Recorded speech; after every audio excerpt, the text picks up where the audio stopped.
খাদ্য, তেল, এটা মানে টোটাল অর্থনৈতিক নিষেধাজ্ঞা দিচ্ছে ভারত। এই জিনিসটা যাওয়ার আগে আপনাদেরকে দুইটা বিষয় একটু আলোচনা করি। সেটা হচ্ছে, আজকে আপনারা দেখলেন যে মার্কিন সরকার তারা বলেছে যে বাংলাদেশের খনিজ সম্পদ বা বাংলাদেশের যেসব সম্পদ সাগর গর্ভে বা ভূমিতে আছে এগুলো উত্তোলনের ব্যাপারে মার্কিন সরকারের সাথে চুক্তি নাকি একদম খুব ওয়েল অ্যান্ড গুড চুক্তি হয়েছে। তো এটা আপনি বলার কে স্যার? আপনি তো বলার দরকার নেই। ওয়েল অ্যান্ড গুড হয়েছে কি হয় নাই সেটা নির্ধারণ করবে বাংলাদেশের জনগণ। বাংলাদেশের জনগণ নির্ধারণ করবে যে চুক্তিটা বৈধ না অবৈধ, এবং কোন সরকারে করেছে। এটা কি বৈধ সরকার করেছে না অবৈধ সরকার করেছে, সেটা বাংলাদেশ বলবো। আপনি একবারই বলার দরকার কি? তার মানে ডাল মে কুছ কালা হ্যায়, তাই নয় কি ভাইরা? দ্বিতীয় কথা, আমরা হয়তো এই যে নির্বাচন, এই বাংলাদেশের প্রতিদিন লাশ পড়ছে, নদী নালাতে লাশ পাওয়া যাচ্ছে, এগুলোর চিন্তা করতে করতে একটা জিনিস আমরা সকলেরই না, কিছু কিছু ভাই বোনেরা হয়তো চোখ এড়িয়ে গেছে, সেটা হচ্ছে যে গুম কমিশন। এতদিন আমরা শুনতাম যে লক্ষ লক্ষ লোক গুম হয়ে গেছে। সেই গুম কমিশনের রিপোর্ট পেশ করেছে আজ থেকে 4-5 দিন আগে। ওই যে মহিলা একজন আছে, উনি সব পেশ করলো। ওখানে আবার পত্রিকাতে বড় বড় করে আসছে যে 1,500 লোক গুম হয়েছে, সেটার রিপোর্ট। এবং সেখানে সর্বশেষ আপনি যদি পুরো নিউজটা পড়েন, সেখানে যে দেখবেন যে ওনারা 1,500 লোক গুম হয়েছে বলার পরে 287 জন অরিজিনালি গুম হয়েছে বলে ওনারা রিপোর্ট পেশ করেছেন। 287 জনকে পাওয়া যাচ্ছে না গত 16 বছরে। আচ্ছা ঠিক আছে, ওয়েল অ্যান্ড গুড, আমি ধরলাম। তো 287 জন যদি হয়, 300 জনই ধরলাম, বাকি 1200 জন কোথায়? এবং গুম কমিশনের এই রিপোর্টের মধ্যে প্রথম যেমন একজন গুম, সেটা হচ্ছে যে আপনার শিলং থেকে আসা আমাদের বিএনপির সালাউদ্দিন সাহেবের কথা। কেন? সালাউদ্দিন সাহেবের তো হাজার হাজার ছবি দেখছি আমরা। উনি ভারতের শিলংয়ে ইস্ত্রি করা প্যান্ট শার্ট লুঙ্গি পরে, সাদা কাপড় পরে উনি ইন্টারভিউ দিচ্ছেন, উনি ঘুরে বেড়াচ্ছেন, উনি বিড়ি সিগারেট খাচ্ছেন, উনি পান বিড়ি চাবাইতেছেন বিশাল বাসায়। তাই উনি গুম হইলেন কোথায়?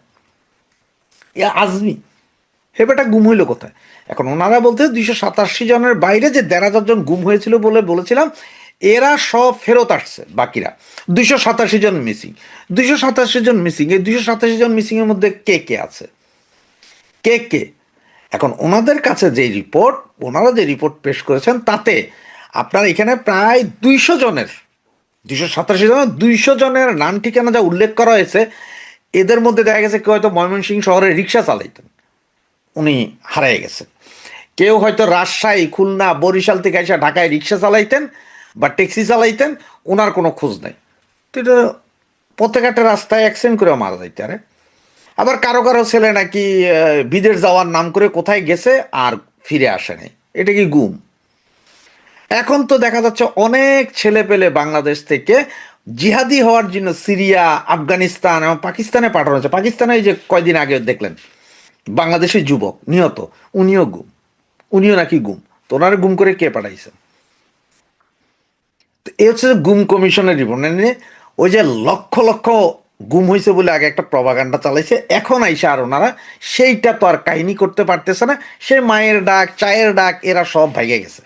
এখন আছে এই মহিলা সহ 8-10 জন ফরমায়েশি গুম কমিশন, যে 287 জন 15 বছরে গুম হয়েছে, কিন্তু তার মধ্যে কোনো একজন স্পেসিফিক, কোনো একজন অতীব গুরুত্বপূর্ণ বাংলাদেশি কোনো লোক নাই, মানে যার দ্বারা দেশের ক্ষতি হতে পারে, রাষ্ট্রের ক্ষতি হতে পারে, বা সরকারের ক্ষতি হতে পারে, সরকারের বেটারে গুম করলে টিকা যেতে, এরকম কোনো লোকের নাম নাই। সব আছে এই সে আগরম বাগরম, মানে আপনার বাসার কাজের বেটি আপনার লগে ঝগড়া করে চলে গেছে, এটাও গুম, রিপোর্টিং গুম। তো এইরকম তো আপনার এই যে আপনার আমেরিকা, ইংল্যান্ড, ইউরোপে প্রতি বছর এরকম 1,00,000-2,00,000 লোক নিরুদ্দেশ বইলা রিপোর্ট হয়। পরবর্তী দেখা যায় হয়তো একটা 50% ফেরত আসছে, 50% ফেরত আসেনি। তাহলে কি এটা গুম? যেগুলো হচ্ছে ফরমেশন, এটা আমরা আমাদের অনেক ভাইরা হয়তো চোখে এড়িয়ে গেছে যে গুম কমিশন কি করছেন। যেখানে বলেছে যে লাখ লাখ, পরে বললেন যে 1,500 নিউজ উঠছে কিন্তু 1,500 গুম হয়েছে, কিন্তু সেখানে দেখানো হচ্ছে যে সব ফেরত আসার পরে 267 জন এখনো গুম আছেন। কোথায় আছেন কেউ জানে না। তো এটা তো লিবিয়া দিয়া ইউরোপ পাচার হইতে যায় মারা গেছে বাঙালি, আছে না? আফগানিস্তান, সিরিয়া, পাকিস্তানে যায় যুদ্ধ করতে গেছে, আছে, এরকমই তো আছে, এছাড়া আর কি। এখন চলেন আসি যে ভারত খাদ্য এবং তেল সব কিছু বন্ধ করবে বলে এটা শোনা যাচ্ছে। আমি আসলে আপনাকে 100% গ্যারেন্টি দিতে পারবো না যে এটাই হচ্ছে, তবে শোনা যাচ্ছে সেটা হচ্ছে যে ভারত তো বৃহৎ দেশ, তো এরা যে কোনো সিদ্ধান্ত নেওয়ার আগে সমস্ত স্টেট যা আছে, যেমন কলকাতা, দিল্লি, চেন্নাই, আরও যা আছে, এদের মনে হয় 52টা না 53টা স্টেট আছে, এরকম কিছু একটা, বা আরও কমও হইতে পারে, সরি আমি জানি না এই বিষয়টা। এনারা সবাই ওই অঞ্চলের যারা আছে মুখ্যমন্ত্রী বা সংসদ সদস্য বা এমপি, যে যেই দলের হোক, সবাই মিলে সমন্বিত সিদ্ধান্ত নেয় রাষ্ট্রের যে কোনো বিষয়ে। যেমন শেখ হাসিনা যখন ভারতে গেলেন, ওনাকে সসম্মানে রাষ্ট্রীয় মর্যাদা রাখা হবে, এটা সর্বদলীয় ঐক্য, সর্বদলীয় সিগনেচার হয়েছিল। সারা ভারতের যত দল আছে, যত এমপি আছে, যত নেতা আছে, সবাই বলছে ওকে, ওনাকে রাখতে হবে। যেমন সেইখানে মুসলমানদের সবচেয়ে বড় নেতা ভারতের ওআইসি, যার নেতৃত্বে 35 কোটি মুসলমান, যার কথা শুনেন, উনি নিজেও বলছেন যে আপনারা শেখ হাসিনাকে সসম্মানে রাখতে হবে।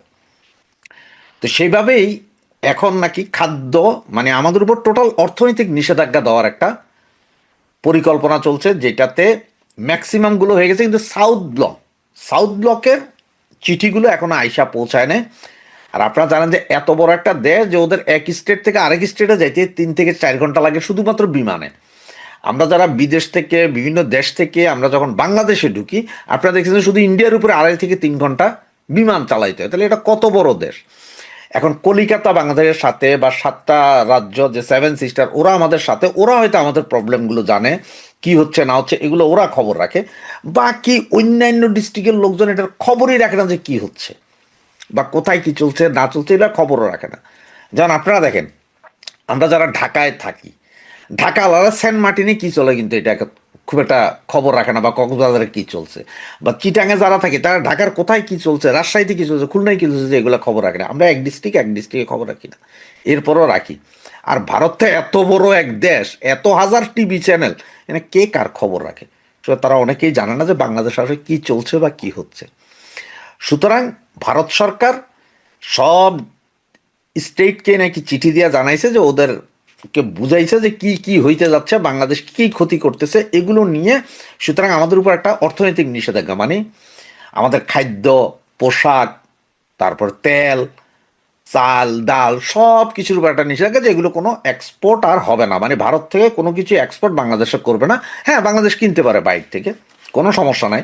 যেমন এই যে গ্যাস, সিলিন্ডার গ্যাস, যেটা আমরা $10 কিনতাম আগে কাতার, কুয়েত এগুলো থেকে, সেটা এখন $14 আমেরিকান কোম্পানি থেকে কিনতে, পিটার হাসের কোম্পানি থেকে। সেভাবে কিনবে, অর্থনীতি কী হলো না হলে সেটা জানার বিষয় না। তো সাউথ ব্লকের সিগনেচারের জন্য নাকি ওয়েট করতেছে। আর এটা হচ্ছে কখন? যখন এই যে মুস্তাফিজকে নিয়ে যেই খেলাটা বাংলাদেশ শুরু করেছে, এই খেলাটার পরে যখন বলে যে আইপিএল এর সম্প্রচারের উপরে নিষেধাজ্ঞা চালাবে, আইসিসিতে যাবে না খেলতে, এগুলো সব কিছু মিলে ভারতে এবার আস্তে আস্তে সিস্টেমে পাইছে। মানে এখানে আমার যেটা মনে হয় সেটা হচ্ছে যে ভারত হয়তো ইন্টেনশনালি এই মুস্তাফিজকে বের করে দিছে, এমনও তো হইতে পারে। আপনারা ভাবেন না কেন এটা? একটু ওইদিকে ভাবি আমরা, যে তোমাদেরকে এমনভাবে করবো যে আমরা মুস্তাফিজের বের করে দিব, তোমরা আইপিএল নিষিদ্ধ করবা। আইপিএল নিষিদ্ধ করে এরপরে বলো যে আইসিসিতে বিশ্বকাপে টি-20 ম্যাচে আমরা ভারতে খেলবো না, আমরা বাইরে খেলবো। চান্স পাবে, ওকে তোমরা খেলবা না, খেলো না, তোমাদের পয়েন্ট কাটা যাবে, পয়সা কাটা যাবে, আর ওই পয়সার ম্যাক্সিমাম পাইব কে? ভারত। তার কারণ কি আমি বলি, আপনি যখন এই পয়সাটা তো দেয় আইসিসি, আপনি যখন ওখানে স্টেডিয়ামে খেলবেন সেটার একটা খরচ আছে, হোটেলে থাকবেন, খাইবেন, নিরাপত্তা, বাস, অমুক তমুক সব কিছু তো ইনভেস্ট করবে ICC, international cricket council board. তারা তারা আবার পে করবে এটা ভারত সরকারকে। ভারত সরকার সেখান থেকে ট্যাক্স ম্যাক্স অমুক, তো এটা তো ভারতের লাভ, কারণ ভারত তো ডলারে পাবে পয়সাটা, তাহলে ভারতের লাভ। তাহলে ভারত হয়তো আপনাদের ইন্টেনশন হচ্ছে যাইয়েন না, তা আপনারা যাইয়েন না, আপনাদের রুম টুম সব খালি থাকবে, আপনাদের কিচ্ছু করার দরকার নেই, উল্টা পয়সাটা পেয়ে গেলাম, সেইটা সেটা হইতে পারে। এবং এগুলা কইরা একটা অর্থনৈতিক অবরোধ আপনাদের দিতে আর সম্পর্ক নাই, যেমন পাকিস্তানের সাথে করছে, সেম হইতে পারে না? সেরকমই সম্ভবত চলছে। সব কিছু সোজা না ভেবে একটু ঘুরেও ভাবি, যে কোথায় কি হচ্ছে। বাংলাদেশ হয়তো এই মুস্তাফিজরে পাঠাই না নেওয়ার কারণে বাংলাদেশ ভারতের ওই চাণক্য চালে পা দিয়েছে হয়তো, সেই পা দিয়ে হয়তো এখন বাংলাদেশ ক্রিকেট বোর্ডও ধ্বংস হচ্ছে। আর এদিকে আপনারা সবাই জানেন যে খলিলুর রহমানকে আমেরিকা ডাকছে, এটা নিয়ে আসলে খুব একটা টেনশন নেই, আমেরিকায় আমাদের নির্বাচন ফির্বাচনের জন্য ডাকে নাই। এমনও হইতে পারে কি জানেন, যে নির্বাচনে জামাত এনসিপিরে 70% সিট দিয়া ইউনুস গভর্নমেন্ট জিতাই দিবে, বিএনপিরে কলা ধরাই দিবে, সেটাও হইতে পারে। আবার বিএনপি এককভাবেও ক্ষমতায় আসতে পারে, ইলেকশন হবে। তবে আমেরিকার টেনশন হচ্ছে যে ভাই চায়নার কোনো মাল কিনো না, এটা কিনবা আমরা আছি, এবার তুমি এটা ঘুরে এবার যে দেশ থেকে কিনবা কিনো, পাকিস্তান থেকে কিনো, টার্কি থেকে কিনো, আর যেখান থেকে কিনবা কিনো। এগুলো হচ্ছে মূল কাহিনী। নির্বাচন হবে কি হবে না এই অনিশ্চয়তা যেমন আছে, তেমন নির্বাচন কি আওয়ামী লীগকে বাদ দিয়ে হবে নাকি ইনক্লুসিভ হবে, সেই আলোচনা এবং সেটা নিয়ে পদ্মার অন্তরালে কিন্তু এখনো অনেক কাজ চলছে। সুতরাং এই মুহূর্তে নিশ্চিত করে কিছু বলা যাচ্ছে না। এই অবস্থায় আপনারা নিশ্চয়ই খেয়াল করেছেন যে সারা বাংলাদেশ, সেনাবাহিনী বলেন, প্রশাসন বলেন, আইন শৃঙ্খলা বাহিনী বলেন, সব যেন একেবারে তারেক রহমানের দিকে হুমড়ি খেয়ে পড়ছে। এবং শুধুমাত্র বাংলাদেশের প্রশাসন বা বাংলাদেশ নয়, বাংলাদেশে যারা রয়েছেন বিভিন্ন বিদেশি দূতাবাসের কর্মকর্তারা কিংবা ইউরোপিয়ান ইউনিয়নের যারা রয়েছেন, তারাও একেবারে তারেক রহমানের দিকে ছুটে চলেছেন। তারই ধারাবাহিকতায় গতকাল দেখলাম যে ইউরোপীয় ইউনিয়নের একটি প্রতিনিধি দল জনাব তারেক রহমানের সাথে তার কার্যালয়ে দেখা করেছে, এবং সেখানে তাদের মধ্যে যে আলোচনা হয়েছে তার মধ্যে একটি গুরুত্বপূর্ণ আলোচনা হলো যে ইউরোপীয় ইউনিয়নের পক্ষ থেকে বলা হয়েছে যে নির্বাচনটি বাংলাদেশে 12ই ফেব্রুয়ারি হচ্ছে, সেটি যেভাবে একটা বড় স্টেক হোল্ডার, বড় দল আওয়ামী লীগকে বাদ দিয়ে করা হচ্ছে, তাতে এই নির্বাচনটি সর্বমহলে একদিকে যেমন গ্রহণযোগ্য হবে না, তেমন এটি বিতর্কিত হবে, এবং এই নির্বাচনের মধ্য দিয়ে যারা নির্বাচিত হবে তারাও বিভিন্ন প্রতিকূলতার মুখোমুখি হবে বলেই তারা মনে করেন। তো এই এই প্রেক্ষিতে জনাব তারেক রহমান বলেছেন যে তার দল, তার মা এবং তিনি দীর্ঘকাল ধরে একটি সুষ্ঠু নির্বাচন এবং একটি ইনক্লুসিভ নির্বাচনের জন্য আন্দোলন করেছেন। সুতরাং তারাও চায় যে বাংলাদেশে একটি ইনক্লুসিভ ইলেকশন হোক। এই 12ই ফেব্রুয়ারিতে আওয়ামী লীগ এবং কয়েকটি দলকে বাদ দিয়ে যে নির্বাচন হচ্ছে সেটি তারা আসলে চায় না, কিন্তু এ ব্যাপারে তাদের কিছু করার নেই, কারণ এই নির্বাচন আয়োজন করছে ডক্টর ইউনূস সরকার, এবং ডক্টর ইউনূস সরকার আপনারা জানেন যে কোনো অবস্থাতেই আওয়ামী লীগকে নির্বাচনে জায়গা দিতে রাজি না। তিনি তাকে যেই বলে টেকনিক্যাল সমস্যা আছে, এবং তিনি আসলে খুব ভয় পান যদি আওয়ামী লীগ নির্বাচনে অংশগ্রহণ করে এবং নির্বাচনী ফলাফল যদি কোনো ক্রমে আওয়ামী লীগের দিকে যায়, তাহলে তার জান নিয়ে পালানোই মুশকিল হয়ে যাবে, এরকম একটা ভীতি তার মধ্যে কাজ করে। যাই হোক, যেটা শুরুতেই বললাম যে নির্বাচন হবে কি হবে না, ইনক্লুসিভ হবে কিনা, এটার জন্য আমাদের আরো অপেক্ষা করতে হবে, এই মাসটা অপেক্ষা করতেই হবে, অন্তত 20 তারিখ পর্যন্ত তো অপেক্ষা করতেই হবে।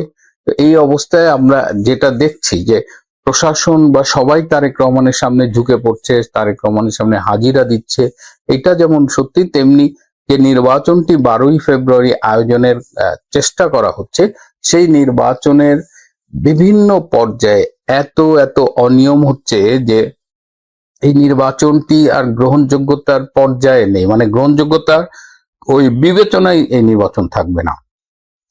বিএনপির 30 জন প্রার্থী ঋণ খেলাপি, অথচ এই ঋণ খেলাপির জন্য কারো মনোনয়ন বাতিল হয়নি একদম, মানে আপনারা, অথচ জাতীয় পার্টির একের পর এক প্রার্থীর মনোনয়ন বাতিল হচ্ছে। একজন প্রার্থীর নাকি 2 মাসের কি একটা ইলেকট্রিক বিল নাকি বাকি, তার মনোনয়ন বাতিল করে দিয়েছে।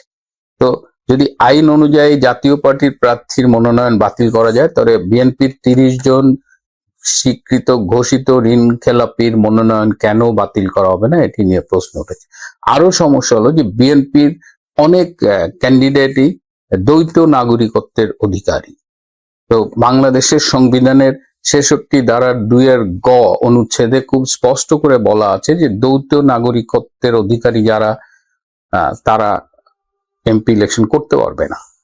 তো এখন এই যে যারা দ্বৈত নাগরিকত্ব, ইভেন এই যে ধরেন ইউকে বিএনপির সদ্য প্রাক্তন সভাপতি মিস্টার মালেক, তাকে সবাই চেনেন।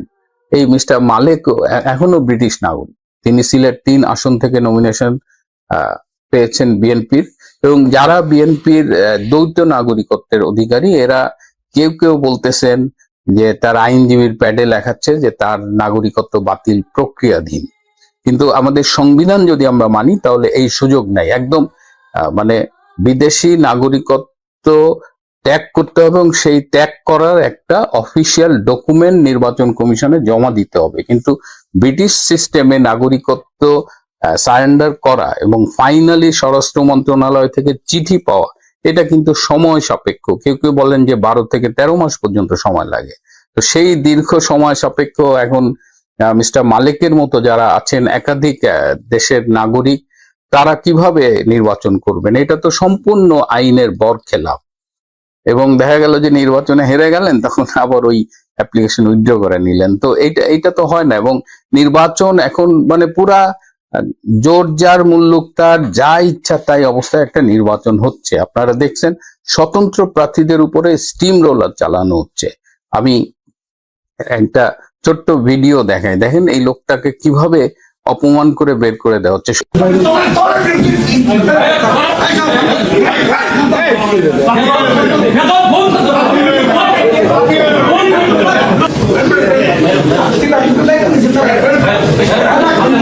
শুধু এইটা না, আমার সাথে বেশ কিছু স্বতন্ত্র প্রার্থীর যোগাযোগ হয়েছে, তারাই আমার সাথে যোগাযোগ করেছেন। তো সবাই, আমি আগেও বলেছি যে সবাই নানা রকমের হয়রানির শিকার, এবং দিনের শেষে প্রায় অধিকাংশেরই মনোনয়ন বাতিল করা হয়েছে। শুধুমাত্র দলের বিদ্রোহী প্রার্থীরা যদি স্বতন্ত্র ক্যান্ডিডেট হয়, সেক্ষেত্রে দেখা গেছে যে নির্বাচন কমিশন তাদেরটা আপাতত গ্রহণ করেছে। তো বিএনপি একদম মানে ফ্রি স্টাইলে নির্বাচনী মাঠে আছে আর কি, তাদের যা ইচ্ছা তাই হচ্ছে। এবার এদিকে তারেক রহমানের সাথে আমাদের কিছু কমিউনিস্টও দেখা করেছেন। তাদের একটা জোট আছে, গণতান্ত্রিক জোট। সেই জোটের পক্ষ থেকে কমরেড মুজাহিদুল ইসলাম সেলিমের নেতৃত্বে সেখানে আমাদের ডক্টর মুস্তাক হোসেন ভাইও আছেন, তারা দেখা করেছেন। এবং তাদের যে বডি ল্যাঙ্গুয়েজ দেখলাম তাতে তো মানে বেশ, কারণ এই মানুষগুলো তো আমাদের ছাত্র জীবন থেকে দেখে আসা, হ্যাঁ, তারা একজন মানে খুবই ডিভোটেড কমিউনিস্ট ছিল। তো তারা তারেক রহমানের সামনে যেভাবে হাত কাচুমাচু করে দাঁড়িয়েছিলেন, যদিও আমি শুনেছি তারা আলাপ করেছেন, তারা তারেক রহমানকে অনুরোধ করেছেন দেশটাকে ধ্বংসের হাত থেকে রক্ষা করবার জন্য। এটা নিয়ে আমি কোনো কমেন্টস করতে চাই না। কিন্তু আবার ইউরোপিয়ান এক্সটার্নাল অ্যাকশন সার্ভিসের আবার একটা আঞ্চলিক পরিচালক, তিনি আবার জামাতের আমিরের সাথে দেখা করেছেন আজকে, এবং সেখানে তারপরে একটি সংবাদ সম্মেলনে জামাতের নায়েবে আমির ডক্টর আবু তাহের, তিনি সংবাদ সম্মেলনে কথা বলেছেন। এবং তিনি এই যে বলেছেন যে গত 2-1 সপ্তাহ ধরে প্রশাসন, সেনাবাহিনী, আইন শৃঙ্খলা বাহিনী যেভাবে একটা দলের দিকে ঝুঁকে পড়ছে, তাতে আগামী নির্বাচন ফ্রি ফেয়ার হবে কিনা এটা নিয়ে জামাতের পক্ষ থেকে কনসার্ন রেইজ করা হয়েছে। এবং জামাত বলছে যে এইভাবে তারা এইভাবে নির্বাচনটা হোক জানা, তারা চায় একটা সুষ্ঠু নির্বাচন হোক। এবং সবাই কিন্তু এখন একটা কথা বলছে, জামাতও বলছে যে দেশটাকে ধ্বংসের হাত থেকে রক্ষা করার জন্য একটা ফ্রি ফেয়ার ইলেকশন করতে হবে। আওয়ামী লীগের খবর নাই, আপনি 50% অফ দ্য ভোটার্সকে বাইরে রেখে আপনি একটা ইনক্লুসিভ ইলেকশন করছেন না, তাতেই তো দেশের গণতন্ত্রের বাইন মারা। এখন আবার আপনারাই বলতেছেন যেহেতু জামাত একদম ক্ষমতায় চলে এসেছিল, ঠিক সেই মুহূর্তে এখানে বিএনপির হঠাৎ করে পাশার দান উল্টে গেছে, সবকিছু বিএনপির দিকে ঝুঁকে গেছে, জামাতের মাথায় বাড়ি। তো সেটা আজকে ডক্টর তাহের যেভাবে কথা বললেন, হ্যাঁ, মানে জামাত অনেক অ্যাগ্রেসিভ, এবং জামাত ভবিষ্যতে কি করবে মানে এই মাসের মধ্যে, সামনের দিনগুলোতে, এটা নিয়ে আমাদের একটু নজর রাখতে হবে। আমি জামাতের বর্তমান অবস্থা নিয়ে পরবর্তীতে একটা এপিসোড করব।